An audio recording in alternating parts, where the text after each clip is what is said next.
para todos, ¿cómo están? Bienvenidos a Esta Boca es Mía. Hoy vamos a estar hablando de lo que no se puede hablar en realidad, y es de candidaturas políticas, ¿no? Porque está ese doble discurso. No queremos, es muy pronto, pero en definitiva todos ya están anunciando. Exacto. Bueno, entonces nosotros seguimos el juego. Antes, si me permiten, otro tema que preocupa y bastante, en especial a la ONG Mujer y Salud, porque ustedes saben que si bien con los números de los indicadores, estadísticas y estudios realizados, desde el 2013 a la fecha se han registrado más de 34.500 interrupciones voluntarias de embarazo, según esta ley de interrupción implementada desde el 2012. Aún así se sostiene que persisten los abortos clandestinos. Y se plantea que el sistema evidentemente tiene fugas. Hay que ver a qué responden estas fugas, cuáles son las causas.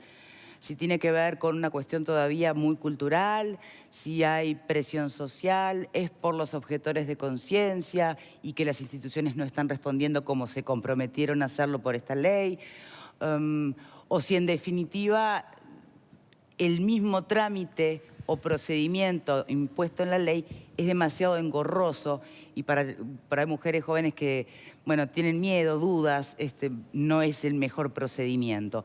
Vamos a estar conversando, en realidad ya está Diego, con Verónica Pérez, que es politóloga y que es coordinadora técnica del Observatorio de MISU.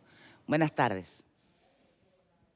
Victoria, ¿qué tal? Muy buenas tardes para todos. Y como bien vos lo manejabas, si bien es exitoso esta ley del aborto que arrancó en 2012, hay algunas fugas. Vamos a hablar con Verónica Pérez, como tú bien decías, politóloga, también está, por supuesto, encargada de este observatorio de MISU. Para preguntarte, Verónica, muy buenas tardes, ¿cuáles son estas fugas que ustedes plantean? ¿Será el temor de ser juzgada a la hora de realizar este procedimiento? Sí, nosotros lo que hemos encontrado en las investigaciones que ha hecho el Observatorio de Género y Salud Sexual y Reproductiva de MISU durante 5 años, desde el 2013 hasta el 2017, se hicieron monitoreos territoriales sobre el funcionamiento de la ley de interrupción voluntaria del embarazo. Encontramos que, pese a que la ley es exitosa, es una ley que ha permitido que existan alrededor de 10.000 abortos por año, y eso es un gran cambio respecto a abortos legales por año respecto a la situación anterior, que era de completa ilegalidad. De todas formas, siguen existiendo una proporción de casos que no sabemos cuánto es, de mujeres que salen del circuito legal de abortos. Y esas fugas responden a varias cuestiones. Por un lado, a una cultura todavía tradicional, sobre todo en algunos territorios, en algunos departamentos, respecto al rol de las mujeres como madres y al estigma que implica un aborto, pero también fundamentalmente el dato más duro que nosotros tenemos es sobre el porcentaje de objetores de conciencia en algunos departamentos, que es muy alto, como en los departamentos del litoral. Expliquemos qué son los objetores de conciencia. Los objetores de conciencia son los médicos, ginecólogos, que son los únicos que pueden realizar abortos en Uruguay, es decir, recetar el misoprostol y recetar la medicación para abortar o hacer el procedimiento quirúrgico. Los objetores de conciencia son los médicos que, por razones personales, creencias religiosas o lo que sea, se niegan a realizar ese procedimiento, es decir, objetan conciencia ante este procedimiento. La objeción de conciencia está consagrada en la Ley de Interrupción Voluntaria del Embarazo. El problema de la objeción de conciencia se produce cuando en los territorios o en algunas localidades la mayoría de los médicos o el total de los médicos son objetores. Por ejemplo, planteemos un caso que hay 3 ginecólogos en un pueblo determinado. Hay 2 objetores de conciencia y uno está de licencia. ¿Esa muchacha no puede recibir el misoprostol?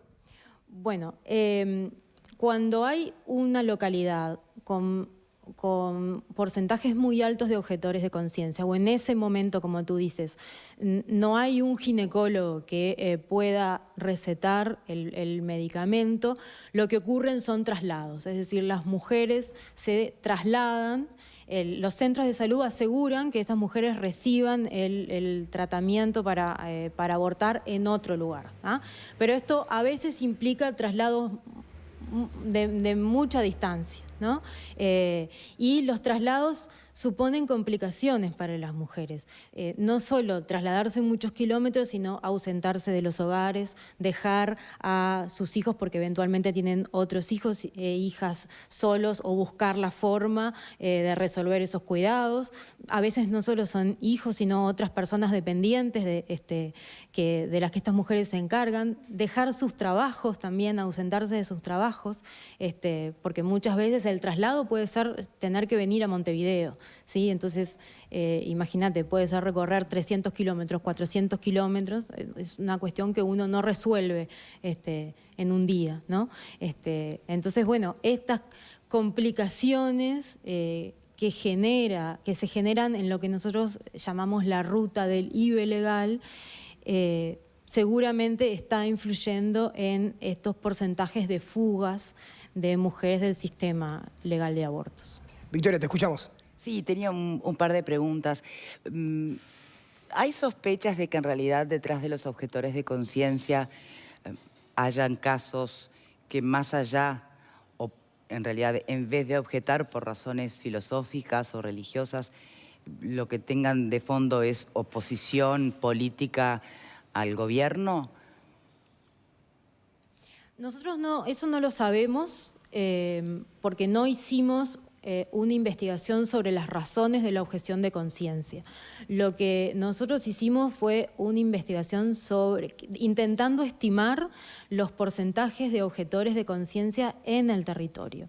De todas formas, hay indicios, por información que ha aparecido en prensa, de actuaciones colectivas de los objetores de conciencia en relación a lo que decías tú. Y esto creo que fue más visible en el departamento de Salto cuando la ley comenzó a implementarse, donde todos los médicos salteños salieron a decir que ellos no realizaban abortos, ¿no? Entonces, esto es una actitud colectiva de los médicos, y eso es lo que está mal de la objeción, ¿no? La objeción de conciencia es un instrumento que es personal, que las personas acuden, en este caso los médicos, acuden a su uso porque por razones filosóficas o religiosas o morales no pueden realizar una intervención de este tipo porque esos valores en los que creen se lo impiden, ¿ah? Ahora, cuando hay una organización colectiva que impide, que hace uso de la objeción de conciencia para impedir que una ley se aplique, ahí sí hay un problema. Bien. De las distintas razones detrás de estas eventuales fugas del sistema, ¿no? Está claro, ya planteaste lo de la objeción de conciencia, pero también imagino yo otras razones deben referirse a temas que son culturales y que yo no sé hasta qué punto cualquier eventual modificación de la ley hoy vigente podría llegar a saldar esas situaciones. Tampoco sé con qué libertad los legisladores escribieron esa ley y con qué libertad, acordándome del veto presidencial en su momento, ¿no? Y con qué libertad los legisladores efectivamente podrían modificarla para hacerla o para convertirla en la ley que quienes de verdad sostienen que es absolutamente necesaria estén conformes, ¿no? Sí, a ver, el estigma al aborto, que es lo que iba a la primera parte de tu pregunta, es un elemento que existe y que, si bien nosotros no hemos profundizado demasiado en esta investigación, está documentado en la literatura internacional sobre implementación de leyes de este tipo. Es decir, cuando leyes de este tipo se implementan, existe en las comunidades más o menos grados de estigmas hacia las mujeres que abortan. ¿Qué es el estigma? Es un estereotipo, ¿sí? Cultural asignado en este caso a las mujeres que abortan, pero también a quienes realizan abortos, concibiendo el aborto como algo normativamente malo, ¿tá? Entonces, el estigma existe, sobre todo nosotros hemos registrado mayores casos. Los registros que tenemos de estigma están asociados justamente a los departamentos donde hay mayores niveles de objeción de conciencia, donde nosotros encontramos mayores niveles de objeción de conciencia. ¿Cómo se salva el estigma? Bueno, hay trabajos que hacer con los equipos, ¿no? Con los equipos que en este caso prestan servicios de IVE. Hay trabajos que hacer con el sistema de salud. Pero sobre todo, como vos decías, el estigma es una cuestión que es cultural. Lo que el Estado puede hacer, en realidad, es asegurar que la ley se cumpla, ¿ah? Aportando información, haciendo que las rutas para el acceso a las mujeres al servicio de IVE sean fáciles y claras y sean identificables. Y esas... tal como está la ley, ¿no son fáciles y claras para Misu? No en todos lados. No en todos lados, no en todos los centros. A ver, pese a que la ley es exitosa, la implementación es variada, es diversa en el territorio, ¿sí? Y sobre todo en algunos departamentos donde la objeción de conciencia es la gran barrera de esta ley. En los departamentos donde la objeción de conciencia es alta, nosotros hemos encontrado que los servicios de interrupción voluntaria del embarazo no están correctamente identificados, es decir, no es tan fácil para una mujer llegar a un centro de salud y encontrar el equipo o el lugar por donde puede iniciar el trámite. Muchas veces es por el boca a boca que las mujeres se enteran de cómo acceder al trámite de IVE, ¿ah? Y bueno, y esto varía en algunos territorios. Claramente los departamentos del sur, como Montevideo, Maldonado, esto es más sencillo. Bien. ¿Y hay alguna propuesta concreta o acción a tomar en concreto tras estos resultados? Bueno, nosotros lo que creemos es que en primer lugar debe hacerse una campaña de difusión de la ley que muestre que informe sobre los contenidos de la ley, pero que también informe sobre los lugares, que muestre, que visibilice las formas de acceso a la interrupción voluntaria del embarazo, los derechos que tienen las mujeres, a que este procedimiento se realice y a que sean informadas adecuadamente y a que no se les imponga ningún valor por parte de los equipos que no esté contemplado en lo que la ley dice. Eso por un lado. Después, nosotros creemos que la objeción de conciencia es un tema que debe ser considerado de alguna manera por el sistema político para lograr que una mejor implementación, una implementación más homogénea en el territorio, ¿sí? La implementación de la ley, repito... Pero cuando hablas de considerado, sí. ¿Piensan plantear eliminarlo? ¿Que no se pueda hacer objeción de conciencia? ¿O, no. digamos, es decir, no. distribuirlo en el país como para asegurar la atención? No, Misu no está planteando la eliminación de la objeción de conciencia, para lo que habría que modificar la ley, ¿no? Pero tampoco está planteando esto, la objeción de conciencia. Las leyes sobre interrupción voluntaria del embarazo en el mundo, muchas suelen tener el recurso de la objeción de conciencia. La objeción de conciencia puede ser legítima para algunas personas que por razones filosóficas y moralmente muy intensas no pueden realizar este procedimiento. El problema de la objeción de conciencia es cuando los objetores de conciencia se organizan para impedir que la ley sea aplicada. Eso es lo que el Estado debe, ahí es donde el Estado debe actuar. Quizá pueda pensarse en un mecanismo de regulación de la objeción de conciencia, no sé, ahí hay distintas fórmulas que podrían plantearse. Y otro elemento que desde Misu se se está promoviendo es que la ley de interrupción voluntaria del embarazo, las mujeres migrantes que tienen menos de un año de residencia en el país no pueden acceder a una interrupción legal.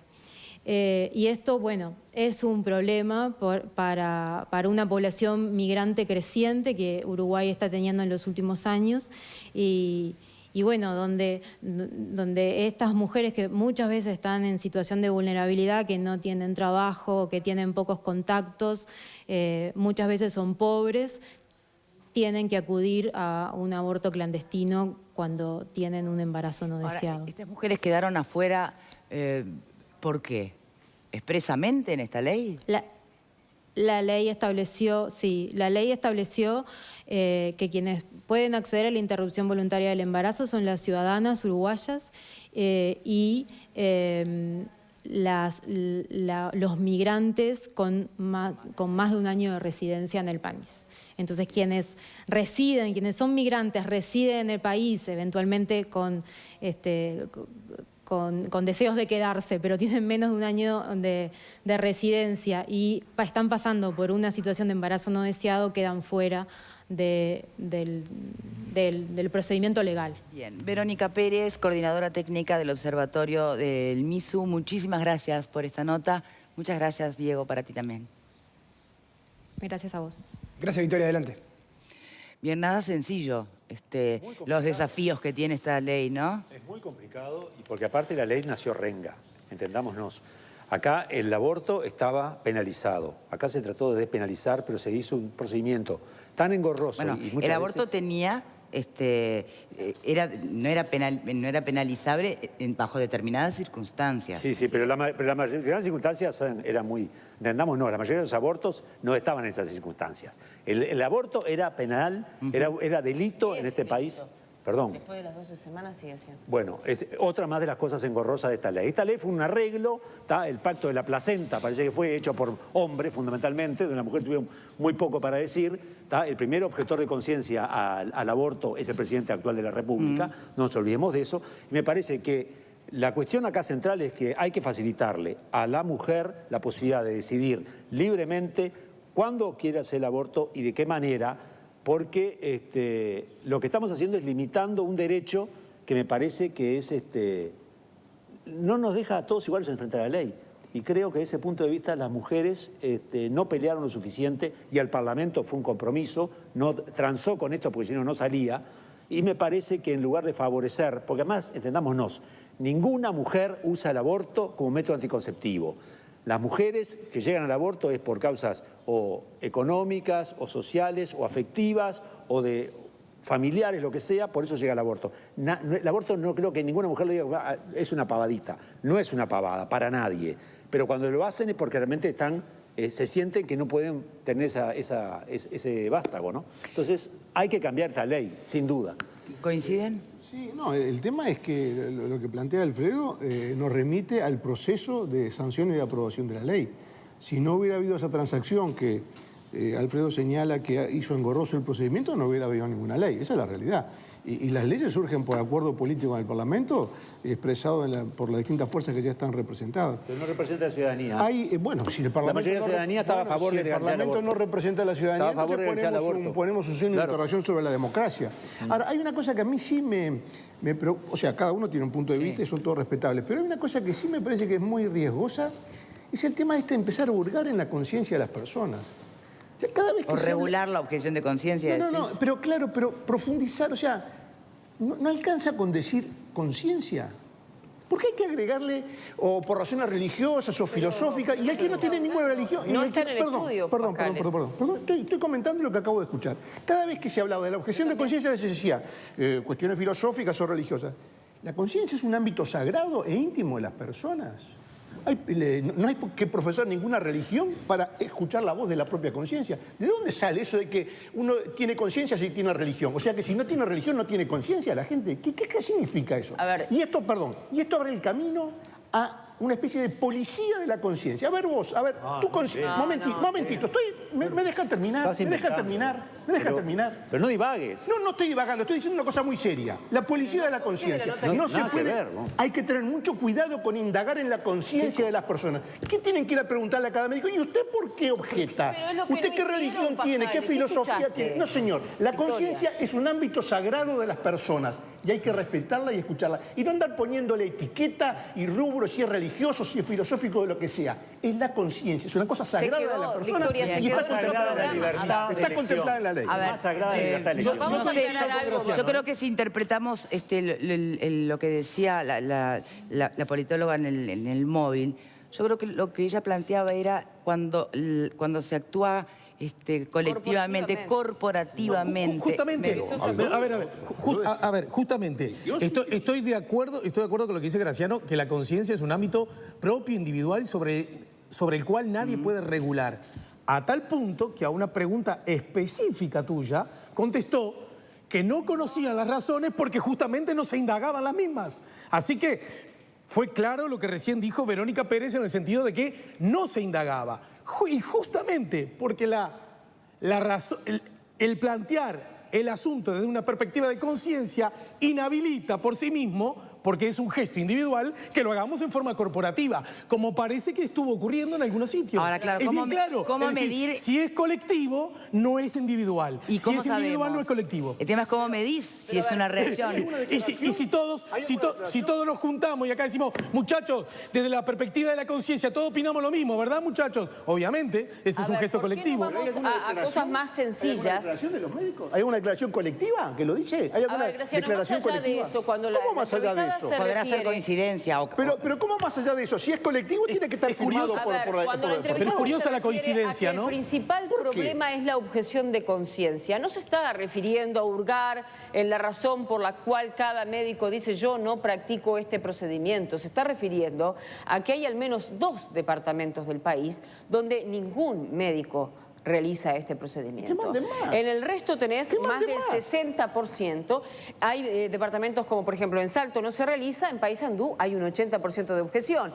A lo que se está refiriendo es precisamente, si me dejan terminar, es precisamente a que la ley que está vigente, aún que vos hablás de modificarla, esta ley, así como está, no se puede aplicar porque materialmente no se está aplicando. Lo primero que tiene que hacer el gobierno es garantizar que se aplique la ley que ya está. ¿Y a quién le cabe la responsabilidad de asegurar? Pues si no es intervenir en los médicos mismos y sus conciencias, ¿a quién se le exige? ¿Al sistema de salud?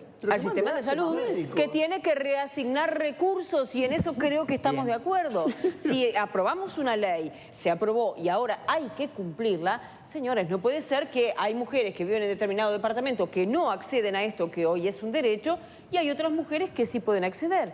Eso es un problema de esta aplicación de la ley, no de la ley en sí misma. Pero el planteo no es completo, porque tendría que decir, entonces el Estado tiene que mandar médicos allí donde los que están no lo practican por cuestión de conciencia, y punto. Y no empezar a elucubrar cuestiones sobre la conciencia y si es filosófico o religioso. Están obligando a los médicos, trabajo forzado, colectivo. Que vaya a hacer aborto si usted quiera. Que vaya a hacer aborto si Lo que hay que cambiar es esta ley que no sirve. Que quiera hacer el aborto, que vaya. Se vaya a aplicar. Sí, haces una cuestión mucho más libre porque hay equipos de salud. Hay equipos de salud. En otros países no tiene que ser un ginecólogo que solamente determine. Puede ser otro médico. Igual yo creo, yo en algunos puntos siento que estoy cerca de Alfredo, pero antes ¿qué tipo de oftalmólogo te va a practicar el aborto, García? El misoprostol es una medicación gastroenterológica. El que da receta es el gastroenterólogo. En todo caso... Y como secundarismo es abortiva. O sea que para hacer aborto la puede recetar el ginecólogo.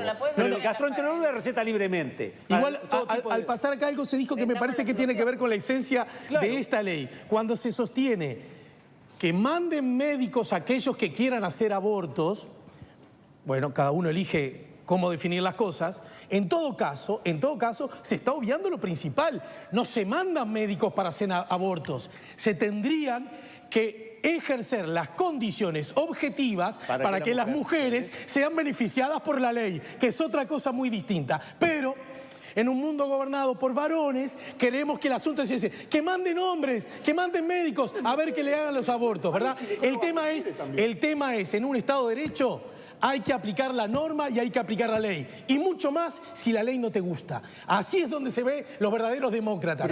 Llevar a aplicar la ley y no de pesado. La ley tiene que ser aplicada. Y la ley le da el derecho a las ciudadanas del Uruguay, bajo determinadas circunstancias y coordenadas, a interrumpir un aborto si así lo desea. A interrumpir un embarazo si así lo desea. No puede hablar. Me habla bajo. No puedo Señores, terminar. vamos a hacer la primera pausa. Ya volvemos.